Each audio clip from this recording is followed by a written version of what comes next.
Hello बच्चों, let's read the question first. The question says thick walled cell for fixing nitrogen are called. तो बच्चों हमसे यहाँ पर पूछा गया है thick walled cell nitrogen fixing जो करती हैं उनको हम क्या बोलते हैं. अगर हम बात करें बच्चों नाइट्रोजन फिक्सिंग सेल की, तो अगर इसके लिए आपको एक एग्जाम्पल के थ्रू मैं समझाती हूँ.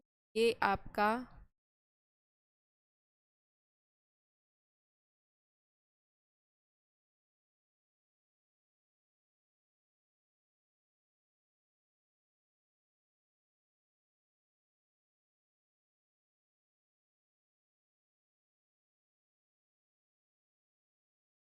ओके.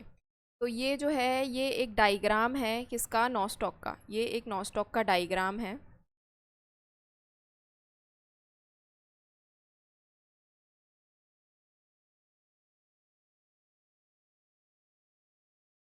तरीके से आपको एक फिलामेंटस सेल की साइनोबैक्टीरिया फिलामेंटस साइनोबैक्टीरिया जिसका नाम है नॉस्टॉक. अब इसमें ये जो सेल है थिक वॉल्ड, ये होती है हेटेरोसिस्ट.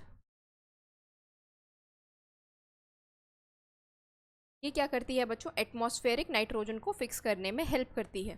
साइनोबैक्टीरियम को एटमॉस्फेरिक नाइट्रोजन फिक्स करने में हेल्प करती है. इसका नाम है हेटेरोसिस्ट. अब मैंने यहाँ पर भी एक सेल स्ट्रक्चर बनाया है जो कि थिक वॉल्ड है, और उसके आगे भी कुछ इस तरीके से आपको नॉस्टॉक जो है कंटिन्यू मोड में दिखेगा.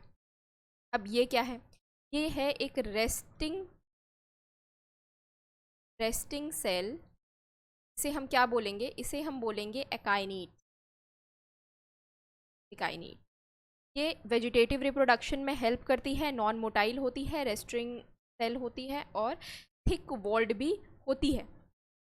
ये आपको नॉस्टॉक में दिख जाएगी. अगर ड्यूरिंग अनफेवरेबल कंडीशन क्या होता है बच्चों, ड्यूरिंग अनफेवरेबल कंडीशन ये वेजिटेटिवली रिप्रोड्यूस कर सकती है और नॉस्टॉक की फॉर्मेशन भी कर सकती है. और यहाँ पर हमें ऑप्शन में क्या क्या दिया है, हमें दिया है हॉर्मोगोनिया. हॉर्मोगोनिया का मतलब है बच्चों ये फिनोमिना भी आपको जो है नॉस्टॉक में देखने को मिल सकता है. अगर सपोज किसी भी इन्वायरमेंटल स्टिमुलाई की वजह से ये सेल यहाँ से डिवाइड हो गई, सपोज ये सेल यहाँ से क्या हो गई, डिवाइड हो गई और अब इस सेल ने दो अलग अलग नॉस्टॉक बना लिए. ये जो अलग हुआ पार्ट है ये नया नॉस्टॉक बना लिया. इस तरीके से एक ये. अब यहाँ पर बात क्या है, जब ये वेजिटेटिवली आपस में ग्रो कर रहे हैं या नया नॉस्टॉक बना रहे हैं उस हुए फिलामेंट से, तो इसमें मे भी आपका हेटेरोसिस्ट हो भी सकता है और हेटेरोसिस्ट नहीं भी हो सकता है. ये बात होती है जब ये ऐसे डिवाइड हो रहा है, तो इसको हम क्या बोलेंगे, इस पार्ट को हॉर्मोगोन. और सेम इसे भी वही बोलेंगे. ठीक है. अब ये तो बात हो गई नॉस्टॉक की. अब हम करेक्ट अपने ऑप्शन की बात कर लेते हैं. हॉर्मोगोनिया यहाँ पर दिया हुआ था, ये तो इसलिए ये जो फेज होता है इसमें क्या होता है कि जो सेल्स होते हैं या जो नॉस्टॉक होता है वो एक्सटर्नल स्टिमुलाई वजह से या इन्वायरमेंटल स्टिमुलाई की वजह से डिवाइड कर रहा है और दो अलग फ्रेगमेंट्स में डिवाइड हो गया, तो वो जो फ्रेगमेंट्स बटे उन्हें हम क्या बोलेंगे, हॉर्मोगोन.